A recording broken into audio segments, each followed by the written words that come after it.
What's up, guys? Welcome back to Breaking Point. We're here in Mike's garage again, and we're gonna be going over a couple of parts with the car and the build. And you see, we have some of the stuff laid out right here. So we're gonna go ahead and actually explain some of the purpose of the stuff that we're gonna be using on the build, and basically, all right. So we're gonna go ahead and talk about the parts that are on this table right here. We're gonna start from this side right here, and we'll make our way over. So Mike's got some stuff over here. So we'll talk about this first. These are AM smart coils. We're going away from inductive coils, which are normally OEM coils, and these are CDI coils, which are captive discharge ignition system. Instead of having a long duration spark, it's got a very high power spark. This should help us out with our any knock issues that we might encounter during tuning. So these are not like LS coils, are they? No, these are straight from AAM. So it's something typical that's not really used like in normal rotary engines that people kind of upgrade, right? They usually... Yeah, these are a lot better than any of the LS coils or anything. It's cool. I mean, they have some weight to them, so it's pretty cool. So you can use these on any engine, right? Yeah, you could use these pretty much on any engine as long as you have the right connectors and are capable of tuning the engine. Because if you try to run the same tune as you did with the old coils, you could run into some ignition problems. Okay, so I guess that's pretty much it for these. I mean, this is pretty much a better upgrade than basically an LS coil. So I mean, that's beneficial. Yeah. So you're going to be pushing around what? How much horsepower? Well, I mean, this can handle what you're going to actually put. Oh yeah, this can handle definitely anything I throw at it. That's pretty good. So cool. So we'll go on with the next stuff. All right. So we're gonna move on to the next part. So what do you got right there, Mike? These are some Sparco 6-point harnesses. Oh, shit. I picked up from Sparco, which is not too far away. Oh damn. Okay. These are your two shoulder straps. Oh, which ones are they? This one? Yeah. It's like all over the place. So. Oh, alright. So this is basically your shoulder strap, right? Yeah. And then you have your 2 waist belts, and then you got your 2 crotch belts. So it's a total of 6 point. Alright. You gotta be safe, guys. So, I mean, this is probably one of the most beneficial things that you can buy when you're trying to build a race car. So it's very important that you guys keep yourself safe. Yeah. So never skimp out on, buying cheap used harnesses or, cheap eBay stuff for your safety. Yeah, so safety first, guys.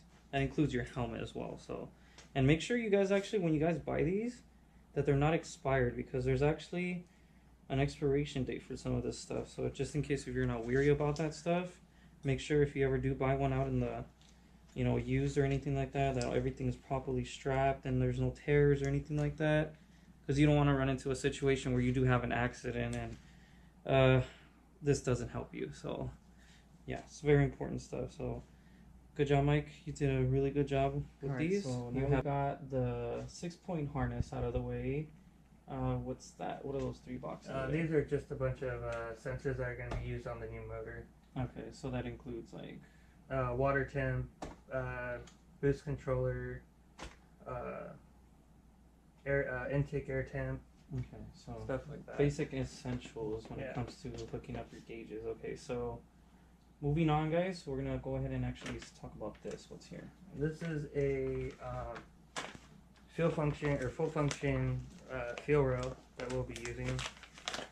They are Dash 6 fuel line, in and out. Really nice CNC machined. Is it heavy? No, it's not heavy at all. Oh shit, that's really light. Okay. So basically this is your fuel rail. Yeah, that's a secondary fuel rail, so that's going to be on the top. Oh, okay, so it's one of 2. Yeah. Cool. And then the primary fuel rail, which will be right here. This is the primary fuel rail. It's going to be holding the 2 primary fuel injectors. Okay. Since there's 2 stages on the 13B. Cool. Or 3, depending on how many injectors you are running with your application. And you're running... I'm going to be running 4, so there'll be 2 stages. And the common is usually... 2 to 3 depending on horsepower goals. You know, some of the guys that are shooting for like 700-800 horsepower run, you know, 3 stages. Even some guys that, you know, run like lower Ford 500s will use a 3-stage setup. But just to make it a little easier on staging the injectors for us, we went with 4 ID 2000 cc injectors, just to kind of keep tuning and reliability, you know, easier. Which is essential because Yeah, essential. every time we were trying to build a race car, you always want to try to make things easier as things go by, because when things do break, you're going to want to make sure you have an easy way to fix some stuff. Yeah. So it's getting rid of a lot of things that are really unnecessary, and then making space for yourself when you're working on the car. Yeah. Because you don't want to lose out on that race. You know, if that time comes, you want to make sure that you're actually prepared and you have the extra parts handy, and just making sure that you actually have the space and the easiness and the readiness to be, you know, pretty much set. Yeah, exactly. Cool. All right, so we're moving on. What we got? What's underneath that box? Underneath this box is a Fuel Lab fuel pressure regulator. Just making sure that we're keeping the right fuel pressure when we're tuning. Well, not only just tuning, but just in general, keeping the right fuel pressure. So we're going to move on to the next part here, which is something that looks familiar to some of you guys. So Mike, go ahead and explain what this is here, what we have right here. This is a Exedi Hypercarbon twin disc. I picked it up for the first Renesis build. It was a half Bridgeport. It's a little bit lighter than, you know, some of the other clutches out there. It's definitely will help with shifts, and definitely hold down on all the torque. Well, I wouldn't say all the torque, but because rotaries don't really have too much torque. No, they don't, unfortunately not. But it'll pretty much hold whatever we put at it. Maybe until later on, maybe we'll do something a little crazier. So you guys can't really see this in here, but there is like a carbon disc in there. So it's kind of part of the reason for the carbon, right? The carbon disc name. So yeah, there's 2 carbon discs in there. Mm-hmm. Definitely better to, you know, withstand a beating. Better heat displacement. Lighter, so it'll make it easier during in between shifts. So you don't have so many missed shifts. I'm pretty sure some people are probably going to ask if this would actually be possible to use on the street. I've driven it on the street quite a bit. I actually drove from LA to Vegas and back with it, and I really didn't have an issue with it. That's cool. Driven it in LA quite a bit, you know, stop and go traffic. But yeah, it's not too bad to drive on. Okay, well that's good to know.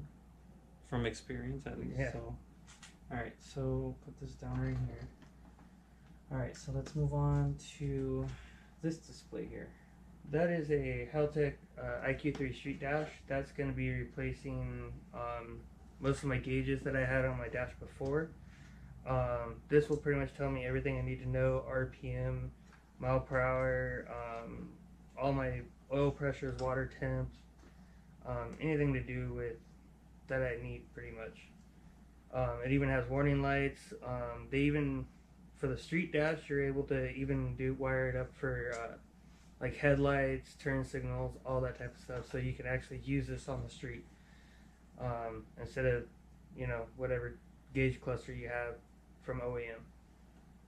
So you're pretty much already have it placed on this gauge pod here, right? From Yeah, the that's RX-8. So. That's from the RX-8 original or OEM cluster. Cool. So I cut it out the back and everything, made the plate for it. oh yeah, you did. Okay. Yeah. Cool. Some custom work right there. I mean, anything. Wouldn't say it's the best, but it'll work for what we're doing. I mean, it looks fine from when you stand there or look at it right there, right? So Yes. that's all that matters. As long as it's functional and it works, it's fine. I mean, honestly. Yeah. They're not building a show car here, but moving on to the next part.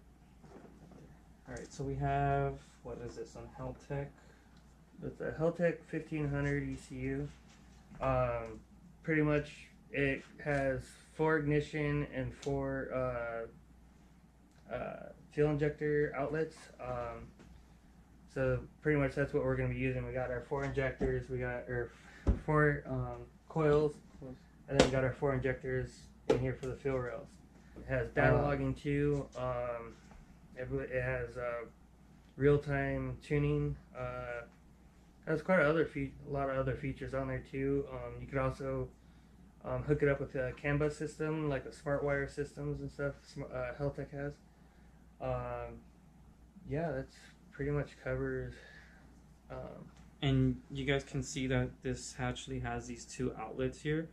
So it basically simplifies things. Yeah, right? it simplifies things a lot compared to like something like this. Like this is an Adaptronic from my RX-8 build.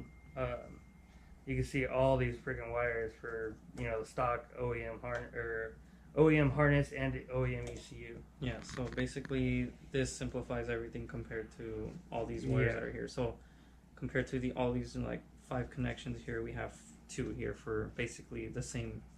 It's doing the same, right? The same thing. Yeah, same thing, pretty much. Cool. And then this little outlet here, what is this for? That is for a vacuum line to go to the ECU, so it can tell vacuum and boost. And you plan to put this where? That's actually going to be inside the car. It's going to be, I'm going to mount it under the dash where it's a little easier access. And there is a different series, so this is the 1500 series. There's another one that's a 2500. Yeah, they have a 2500. Yeah, so there's a 2500 and the 1500. If you aren't sure which one to use, it's probably best to do some research. But Mike decided to use this one, the 1500, because it'll be basically enough for the build going on. Yeah, for the build we're doing. Yeah. So, and then on to the last thing here. So that is a wideband controller that'll talk to the ECU and let it know what the AFR is. Okay. So very important stuff, right? Yes, very important. Cool. Well, I mean, that's pretty much everything here. I'm pretty sure we haven't missed anything. That's what we got for right now. Yeah. So so thank you guys for watching today. If you guys haven't seen our other video, check it out. That way you guys can see the actual car that we're actually going to be working on. So we pretty much touched up on everything that's here. So if you guys have any questions on all the stuff, just feel free to drop a comment below, leave a like, and then always subscribe. Mike, what are we're going to be dropping videos every Wednesday. Our next video is going to be gutting the car a little bit more, stripping it down, pulling the windows out of it in order to get it ready for the roll cage. And then probably some other updates on the intercooler and piping and some of the other fabrication work that's going on. Yeah, so thanks again for watching, guys. Yep. You guys have a good one.